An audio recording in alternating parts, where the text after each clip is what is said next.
அமரர் கல்கியின் சிவகாமியின் சபதம் பாகம் 3 55ஆம் அத்தியாயம். கத்தி பாய்ந்தது. மாமல்லர் முதலியோர் சென்ற பக்கத்தை சிவகாமி ஒரு கணம் வெறித்து நோக்கினாள். மறுகணம் படீரென்று பூமியில் குப்புற விழுந்தாள். அவளுடைய தேகத்தை யாரோ கட்புலனாகாத ஒரு மாய அரக்கன் முறுக்கி பிழிவது போலிருந்தது. உடம்பில் உள்ள எலும்புகள் எல்லாம் நர நரவென்று ஒடிவது போல தோன்றியது. அவளுடைய நெஞ்சின் மேல் ஒரு பெரிய மலையை வைத்து அமுக்குவது போலிருந்தது.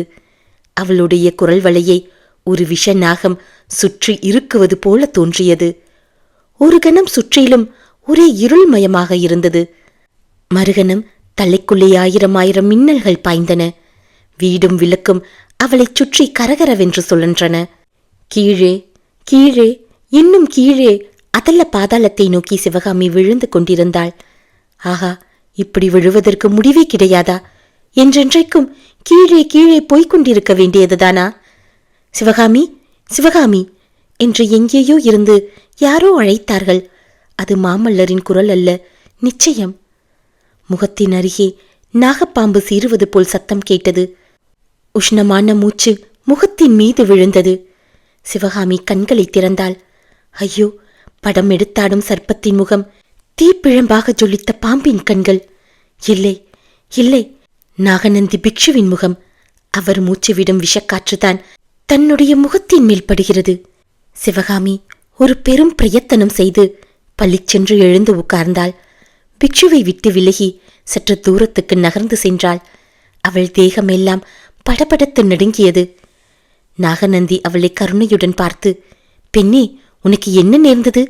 என்ன ஆபத்து விளைந்தது? ஏன் அவ்வாறு தரையிலே உணர்வற்று கிடந்தாய்? பாவம், தன்னந்தனியாக இந்த பெரிய வீட்டில் வசிப்பது சிரமமான காரியம்தான்.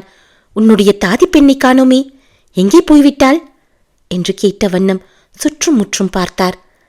அப்போது அவர் பார்த்த திக்கில் மாமல்லர் போகும் அவசரத்திலேயே விட்டுவிட்டு போன தலைப்பாகையும் அங்கவஸ்திரமும் கிடப்பதை சிவகாமி பார்த்து பெரும் திகிலடைந்தாள். நாகநந்தி அவற்றை கவனியாமல் திரும்பி சிவகாமியின் அருகில் வந்து, பெண்ணே, நான் சொல்வதை கேள், உன்னுடைய நன்மைக்காகவே சொல்கிறேன் என்று சொல்லிய வண்ணம் சிவகாமியின் ஒரு கரத்தை தன் இரும்பையொத்த கரத்தினால் பற்றினார். அப்போது சிவகாமியின் உடம்பு மறுபடியும் நடுங்கிற்று. குடிய கண்களையுடைய நாகசர்ப்பம் படம் எடுத்து தன்னை கடிக்க வருவது போன்ற பிரம்மை ஒரு கணம் ஏற்பட்டது. சட்டென்று சமாளித்து கையை விடுக்கென்று எடுத்துக்கொண்டாள். ஆ, சிவகாமி, ஏன் இப்படி என்னை கண்டு நடுங்குகிறாய்? உனக்கு நான் என்ன தீங்கு செய்தேன்? உன்னிடம் உண்மையான அபிமானம் கொண்டதல்லாமல் உனக்கு நான் ஒரு தீங்கும் செய்யவில்லையே. உன் தந்தையின் உயிரை காப்பாற்றியதன்றி வேறொரு அபச்சாரமும் உனக்கு செய்யவில்லையே. ஏன் என்னை வெறுக்கிறாய் என்று பிக்ஷு கனிவு ததும்பும் குரலில் கேட்டார். சுவாமி, தங்களைக் கண்டு நான் பயப்படவும் இல்லை, தங்களிடம் எனக்கு வெறுப்பும் இல்லை. தாங்கள் எனக்கு என்ன தீங்கு செய்தீர்கள்? தங்களை நான் வெறுப்பதற்கு எவ்வளவோ நன்மைதான் செய்திருக்கிறீர்கள் என்றாள் சிவகாமி. சந்தோஷம் சிவகாமி, இந்த மட்டும் நீ சொன்னதே போதும். உன் தேகம் அடிக்கடி நடுங்குகிறதே, அது ஏன்? உடம்பு ஏதேனும் அசோக்கியமா என்று வினவினார். ஆம் அடிகளே, உடம்பு சுகமில்லை என்றாள் சிவகாமி. அடடா, அப்படியா? நாளை காலையில் நல்ல வைத்தியனை அனுப்புகிறேன். ஆனால் இப்படி உடம்பு அசோக்கியமாயிருக்கும் போது உன்னை விட்டுவிட்டு உன் தாதி பெண் எங்கே போனாள்? எங்கேயாவது மூலையில் படுத்து தூங்குகிறாளா என்ன என்று அங்கும் இங்கும் சுற்றி பார்த்தார் பிக்ஷு. சற்று தூரத்தில் தூணுக்கு பின்னால் கிடந்த தலைப்பாகையும் அங்கவஸ்திரமும் இப்போது அவருடைய கண்களை கவர்ந்தன. ஆ, இது என்ன? இங்கு யாரோ வந்திருக்கிறார்கள் போலிருக்கிறதே என்று அருகில் சென்று உற்று பார்த்தார். திரும்பி சிவகாமியை நோக்கி, சபாஷ் சிவகாமி, அதற்குள்ளே இங்கே உனக்கு காதலர்கள் ஏற்பட்டு விட்டார்களா? உள்ளூர் மனிதர்கள்தானா அல்லது வெளியூர்காரர்களா என்று பரிகாச சிரிப்புடன் கேட்டார். சிவகாமி மௌனமாய் நிற்பதை பார்த்துவிட்டு, நல்லது, நீ மறுமொழி சொல்ல மாட்டாய், நானே போய் கண்டுபிடிக்கிறேன் என்று சொல்லிவிட்டு வாசலை நோக்கி சென்றார். அப்போது சிவகாமிக்கு இவள் புத்த பிக்ஷுவிடம் நம்மை காட்டிக் கொடுக்க பார்க்கிறாள் என்று மாமல்லர் சொன்னது நினைவு வந்தது. பள்ளிச்சென்று பிக்ஷு அவர்களை கண்டுபிடிப்பதால் நடக்கக்கூடிய விபரீதங்கள் எல்லாம் நினைவுக்கு வந்தன. சிவகாமி துடிதுடித்து அங்கும் இங்கும் பார்த்தாள். இளவரசரின் அங்கவஸ்திரத்திற்கு அடியில் ஏதோ பளபளவென்று ஒரு பொருள் தெரிந்தது. சிவகாமியின் கண்களில் விசித்திரமான ஒளி தோன்றியது. பாய்ந்து சென்று அந்த பொருளை எடுத்தாள். அவள் எதிர்பார்த்தது போல் அது ஒரு கத்திதான். சிவகாமி அடுத்த கணம் அந்த கத்தியை புத்த பிக்ஷுவின் முதுகை நோக்கி எறிந்தாள். பிக்ஷு வீல் என்று சத்தமிட்டுக் கொண்டு விழுந்தார். முதுகில் கத்தி பாய்ந்த இடத்திலிருந்து ரத்தம் கசிந்தது. சிவகாமியை பிக்ஷு திரும்பி பார்த்து இரக்கம் ததும்பிய குரலில், பெண்ணே, என்ன காரியம் செய்தாய்? உன்னை உன் காதலன் மாமல்லனிடம் சேர்ப்பித்து விடலாம் என்று எண்ணியல்லவா அவசரமாக கிளம்பினேன் என்றார். 55ஆம் அத்தியாயம் நிறைவு பெற்றது. 56ஆம் அத்தியாயம் மகேந்திரர் கோரிக்கை. மாமல்லர், பரஞ்சோதி முதலியவர்கள் காஞ்சிக்கு திரும்பி வந்தபோது மகேந்திர பல்லவரின் தேகநிலை முன்னைவிட மோசமாகியிருந்தது. அவர்கள் சிவகாமியை அழைத்து வரவில்லை என்று தெரிந்த பிற்பாடு அவருடைய உடம்பு மேலும் நலிவடைந்தது. திருவெண்காட்டு நமச்சிவாய வைத்தியர் எவ்வளவோ திறமையாக வைத்தியம் செய்தும் தேக நிலைமையில் அபிவிருத்தி ஏற்படவில்லை. மகேந்திர பல்லவர் ஒரு நாள் தம் புதல்வர் மாமல்லரையும் மந்திரி மண்டலத்தாரையும் படைத்தலைவர்களையும் கோட்டத் தலைவர்களையும் அழைத்து வரச் செய்தார். படுக்கையில் படுத்தபடியே சுற்றிலும் சூழ்ந்து நின்றவர்களை சக்கரவர்த்தி பார்த்தார். எல்லாருடைய கண்களிலும் கண்ணீர் கசிந்திருப்பதையும் எல்லோருடைய முகத்திலும் பக்தி விசுவாசம் ததும்பிக் கொண்டிருப்பதையும் கவனித்தார். மகேந்திர பல்லவரின் பழைய சிம்ம கர்ஜனை குரலை கேட்டிருந்தவர்கள் இப்போது அவருடைய மெலிந்த ஈனஸ்வரமான குரலை கேட்டு திடுக்கிட்டார்கள். தங்களுடைய உணர்ச்சியை வெளிக்காட்டாமல் தடுத்துக் கொள்ள முயன்றார்கள். மகேந்திர பல்லவர் சொன்னார், நான் இந்த புகழ்பெற்ற பல்லவ சிம்மாசனத்தில் ஏறி இன்றைக்கு 25 வருஷம் ஆகிறது. இவ்வளவு காலமும் நீங்கள் காட்டிய பக்தியும் விசுவாசமும் இணையற்றவை. காஞ்சியின் புகழ் பாரத நாடெங்கும் ஓங்கி நின்ற காலத்தில் நீங்கள் என்னிடம் பக்தி விசுவாசத்துடன் நடந்து கொண்டீர்கள். என்னுடைய விருப்பமே கட்டளையாகவும் என்னுடைய வார்த்தையை சட்டமாகவும் பாவித்து வந்தீர்கள். அது பெரிய காரியமல்ல. நான் தவறுக்கு மேல் தவறாக செய்து வந்த காலத்திலும் காஞ்சியின் புகழ் மங்கி வந்த நாளிலும் படையெடுத்து வந்த பகைவர்களை முன்னேறவிட்டு பின்வாங்கி வந்த காலத்திலும் காஞ்சி கோட்டைக்குள் நாம் மறைந்திருக்க வேண்டி வந்த காலத்திலும் என்னிடம் இடைவிடாத விசுவாசம் காட்டி வந்தீர்கள். மாறாத பக்தி செலுத்தி வந்தீர்கள். சலுக்க மன்னன் புலிகேசியை உங்களுடைய விருப்பத்திற்கு மாறாக நான் விருந்துக்கு அழைத்ததையும் அதனால் விளைந்த விபரீதங்களையும் நீங்கள் பொறுத்து கொண்டிருந்தீர்கள். எனக்கு அந்திம காலம் நெருங்கியிருக்கும் இந்த சமயத்தில் உங்களுக்கெல்லாம் என் மனதில் பொங்கிக் கொண்டிருக்கும் எல்லையற்ற நன்றியை தெரிவித்துக் கொள்கிறேன். நான் செய்த தவறுகளுக்காகவும் என்னால் உங்களுக்கெல்லாம் நேர்ந்த கஷ்டங்களுக்காகவும் மன்னிக்கும்படியாக ரொம்பவும் கேட்டுக்கொள்கிறேன். இவ்விதம் மகேந்திர பல்லவர் பேசிய போது சபையிலே சிலர் விம்மி அழுதார்கள். முதன் மந்திரி ஓர் அடி முன்னால் வந்து, பிரபு, இப்படியெல்லாம் பேசக்கூடாது என்று பிரார்த்திக்கிறேன்.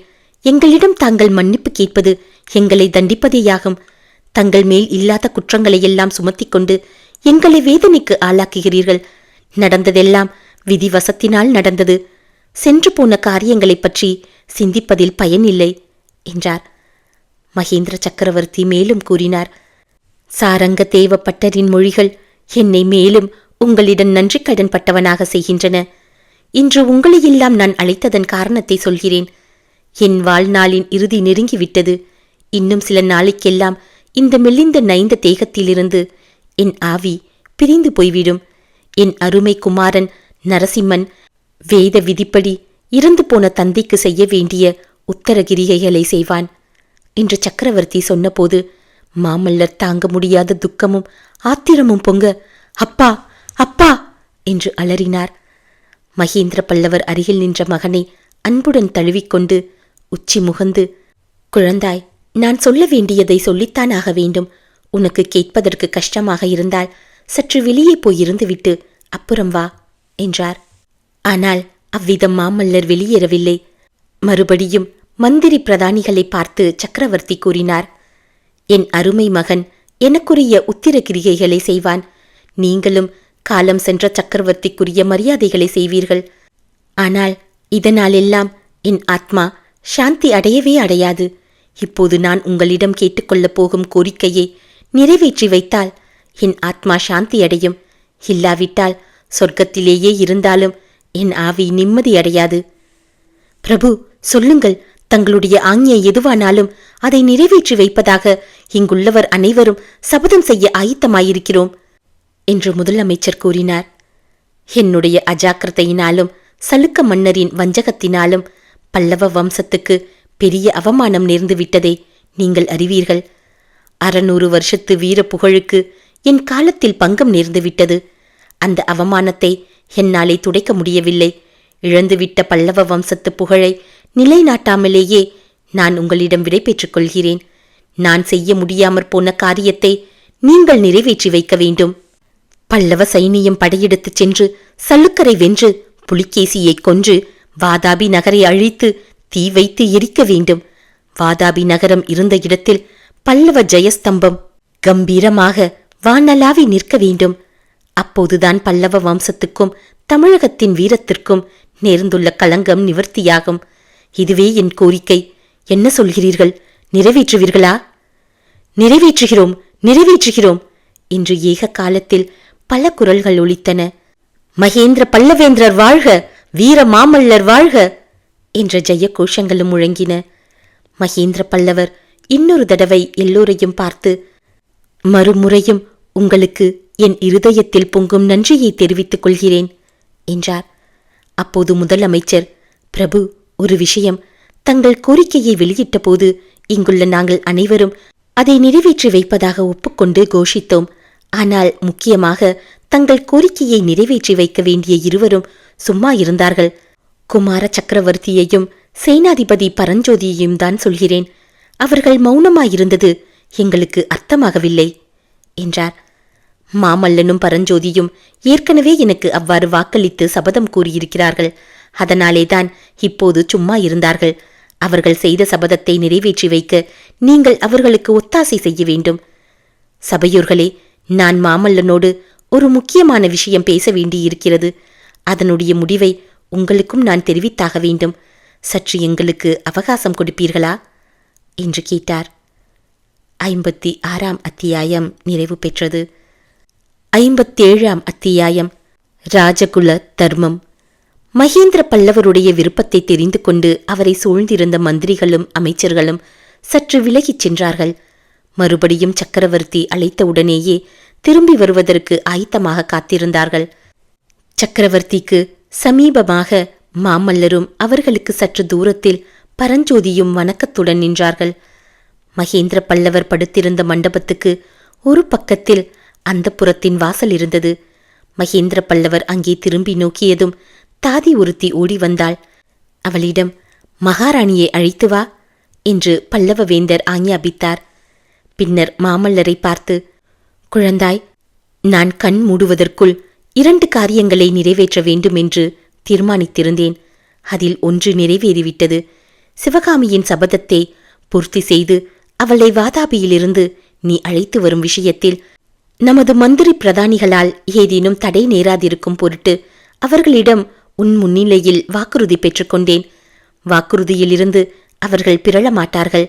வாதாபி படையெடுப்புக்கு உனக்கு பூரண பக்கபலம் அளிப்பார்கள் என்றார். மாமல்லர் மறுமொழி எதுவும் சொல்லவில்லை.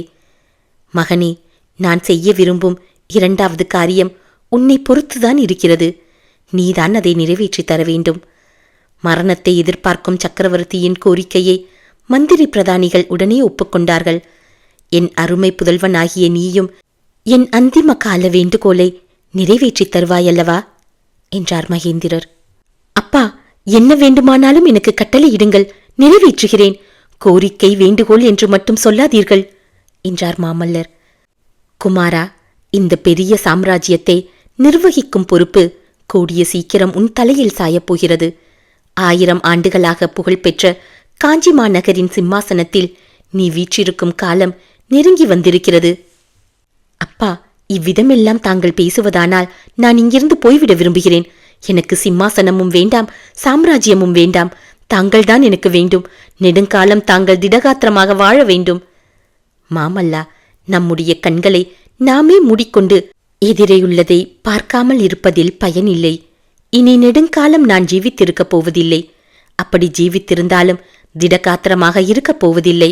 சாம்ராஜ்ய பாரத்தை இனிமேல் என்னால் ஒரு நிமிஷமும் தாங்க முடியாது. அந்த பொறுப்பை நீதான் வகித்தாக வேண்டும். பொறுப்பு வகிக்க மாட்டேன் என்று நான் சொல்லவில்லையே. காஞ்சி சிம்மாசனத்தில் தாங்கள் இருந்து கொண்டு எனக்கு கட்டளையிடுங்கள். நான் நிறைவேற்றாவிடல் கேளுங்கள். நல்லது மகனே.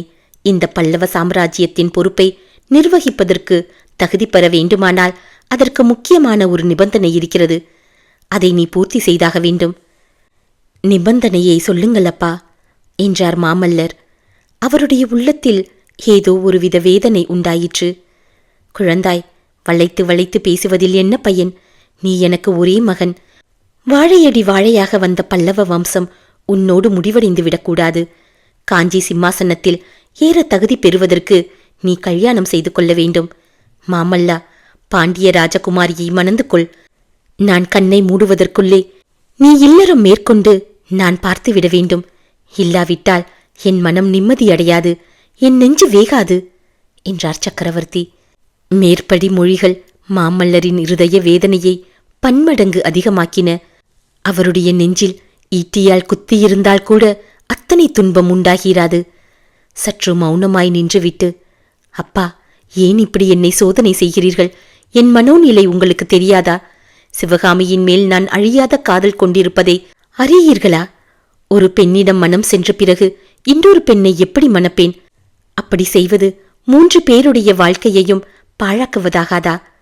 இத்தகைய காரியத்தை செய்யும்படி எனக்கு கட்டளையிடுகிறீர்களா என்று மாமல்லர் கேட்டார். அவருடைய வார்த்தை ஒவ்வொன்றும் இருதயத்தின் அடிவாரத்திலிருந்து நெஞ்சின் ரத்தம் தோய்ந்து வெளிவந்தது. மகேந்திர பல்லவர் குமாரனை அன்புடனும் ஆதரவுடனும் தடவிக் கொடுத்தார். பிறகு கனிவு ததும்பும் குரலில் கூறினார், ஆம் நரசிம்மா, அப்படிப்பட்ட காரியத்தை செய்யும்படிதான் சொல்கிறேன். அந்த காரியத்தின் தன்மையை நன்கு அறிந்து சொல்கிறேன். கேள் மாமல்லா. இந்த உலகத்தில் சாதாரண மனிதர்களுக்கு தர்மம் வேறு, ராஜகுலத்தில் பிறந்தவர்களுக்கு தர்மம் வேறு. சாதாரண ஜனங்கள் தங்களுடைய சொந்த சுக துக்கங்களை உத்தேசித்து காரியம் செய்யலாம். ஆனால் ராஜகுலத்தில் பிறந்தவர்கள் அவ்வாறு செய்வதற்கில்லை. தங்கள் சுக துக்கங்களை அவர்கள் மறந்துவிட வேண்டும். ராஜ்யத்தின் நன்மையை கருதியே ராஜகுலத்தினர் தங்கள் சொந்த காரியங்களையும் வகுத்து கொள்ள வேண்டும். மாமல்லா, யோசித்துப்பார். சிவகாமியை நீ மணந்து கொள்வது இனிமேல் சாத்தியமா? வாதாபிக்கு நீ படையெடுத்து போவது இன்றோ நாளையோ நடக்கக்கூடிய காரியமா? வருஷக்கணக்கில் ஆயத்தம் செய்ய வேண்டியிருக்கும். அப்புறம் யுத்தம் எத்தனை காலம் நடக்குமோ யார் சொல்ல முடியும்? அத்தனை நாளும் நீ கல்யாணம் செய்து கொள்ளாமல் இருப்பாயா? அதற்கும் பல்லவ நாட்டு பிரஜைகள் சம்மதிப்பார்களா? மாமல்லர் பெருமூச்சு விட்டார். சிவகாமியின் மீது அவருக்கு சொல்ல முடியாத கோபம் வந்தது. அந்த பாதகி தன்னுடன் புறப்பட்டு வர மறுத்ததனால்தானே இப்போது இந்த தர்ம சங்கடம் தனக்கு நேரிட்டிருக்கிறது. அவருடைய உள்ளப்போக்கை அறிந்து கொண்ட மகேந்திர பல்லவர், குமாரா, ராஜகுலத்தினர் தங்களுடைய சுக துக்கங்களை பாராமல் ராஜ்யத்துக்காகவே எல்லா காரியங்களும் செய்தாக வேண்டும் என்று உனக்கு நான் சொன்னேன் அல்லவா? அதை நானே என் வாழ்க்கையில் அனுசரித்து வந்திருக்கிறேன். இப்போது கூட ராஜ்யத்தின் நன்மைக்காக ஒரு பயங்கரமான காரியத்தை செய்வதற்கு மனம் துணிந்திருக்கிறேன். அந்த பயங்கரமான காரியம் என்ன தெரியுமா என்று மகேந்திர பல்லவர் நிறுத்தினார். மாமல்லர் ஒன்றும் புரியாதவராய் தாயாரையும் தந்தையையும் மாறி மாறி பார்த்தார். ஆம் குமாரா, இந்த வயதில் உன் தாயாருக்கு இன்னொரு சக்களத்தியை அளிப்பதென்று தீர்மானித்திருந்தேன். நீ வாதாபியில் இருந்து சிவகாமியை இப்போது அழைத்து வந்திருந்தால் அவளை நானே மணந்து கொள்வதென்று முடிவு செய்திருந்தேன் என்றதும் மாமல்லர் அப்பா என்று அலறினார். மாமல்லா, என்னை மன்னித்துவிடு. ராஜ்யத்தின் நன்மைக்காகவே அந்த பயங்கரமான காரியத்தை செய்ய துணிந்திருந்தேன். நீ சிவகாமியை மணக்காமல் தடுக்கும் பொருட்டே அவ்விதம் செய்ய எண்ணினேன். உன் அன்னையிடமும் சொல்லி அனுமதி பெற்றேன். ஆனால் அந்த புண்ணியவதி வாதாபியிலிருந்து வர மறுத்து என்னை அந்த பயங்கர செயலிலிருந்து காப்பாற்றினாள். மாமல்லருடைய மனம் அப்போது வாதாபி மாளிகையில் தன்னந்தனியாக உட்கார்ந்திருக்கும் சிவகாமியிடம் சென்றது. ஆ, அவள் தம்முடன் புறப்பட்டு வர மறுத்தது எவ்வளவு நல்லதாயிற்று! குமாரா, இப்போது யோசித்துப்பார். ராஜ்யத்தின் நன்மைக்காக நான் செய்ய துணிந்ததைக் காட்டிலும் உன்னை செய்யும்படி கேட்பது பெரிய காரியமா? பாண்டிய குமாரியை மணப்பதனால் பல்லவ ராஜ்யத்துக்கு எவ்வளவு பலம் ஏற்படும் என்று சிந்தனை செய். நீ செய்வதற்குரிய மகத்தான பிரம்மாண்டமான காரியங்கள் இருக்கின்றன. வாதாபிக்கு படையெடுத்துச் சென்று சலுக்க பூண்டை அடியோடு அழித்து வருவதென்பது சாமானியமான காரியமா? அதற்கு எத்தனை துணைப்பலம் வேண்டும்? தென்னாட்டில் உள்ள எல்லா மன்னர்களும் சேர்ந்து பிரயத்தனம் செய்தாலே ஒழிய அது சாத்தியப்படுமா? ஒரு சத்ருவை வைத்துக்கொண்டு வடக்கே படையெடுத்துச் செல்வது முடியுமா? நரசிம்மா, எந்த வழியில் பார்த்தாலும் பாண்டிய ராஜகுமாரியை நீ மணப்பது மிகவும் அவசியமாகிறது. இவ்விதம் இடைவிடாமல் பேசிய காரணத்தினால் மகேந்திர பல்லவர் பெருமூச்சு வாங்கினார். அவருடைய கஷ்டத்தை பார்த்த புவன மகாதேவி, பிரபு, இவ்வளவு நேரம் பேசலாமா?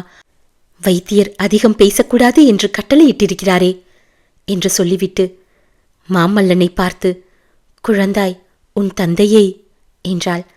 அன்னை மேலே பேசுவதற்கு மாமல்லர் இடம் கொடுக்கவில்லை. அப்பா, தாங்கள் அதிகமாக பேச வேண்டாம்.